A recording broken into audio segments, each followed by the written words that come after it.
માનવીનું શરીર મળ્યું છે, જન્મ મળ્યો છે અને આપણે એ પ્રમાણે જીવીએ છીએ.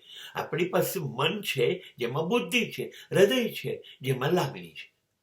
પણ ખરેખર સાચે સાચ કહું, આપણે માનવી નથી. માનવી બનવા માટે જે શ્રેષ્ઠતમ વસ્તુઓ આપણે ઉમેર્યા જ કરવી જોઈએ, એ ઈશ્વરની અપેક્ષા હતી જન્મ આપ્યો ત્યારે, એ આપણે ઉમેરતા નથી.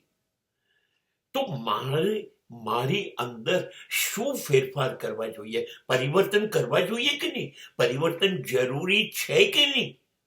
કરવા જ જોઈએ. કારણ કે ઈશ્વરની અપેક્ષા જેવા માણસ તો બનવું જ પડશે. પરિવર્તન કરવું માણસને ગમતું નથી, એ બહુ સાચું છે.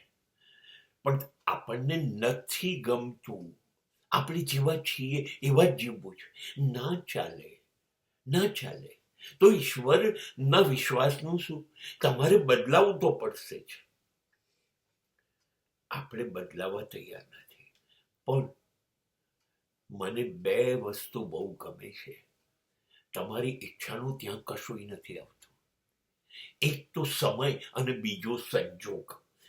સમય, ટાઈમ અને પરિસ્થિતિ એવી આવીને ઊભી રહી જાય ને કે તમારી બધી જીદ એક બાજુ મરી જાય. તમે ગમે તેટલી જંગલિયત રાખો, મારે નથી બદલાવું, પણ ટાઈમ, સમયની સાથે માણસ બદલાઈ જાય છે. સંજોગો અને સ્થિતિ આવે અને માણસ બદલાઈ જાય છે. તો સમય અને સંજોગો પ્રમાણે ઈચ્છા નથી તોય માણસમાં પરિવર્તન આવે છે.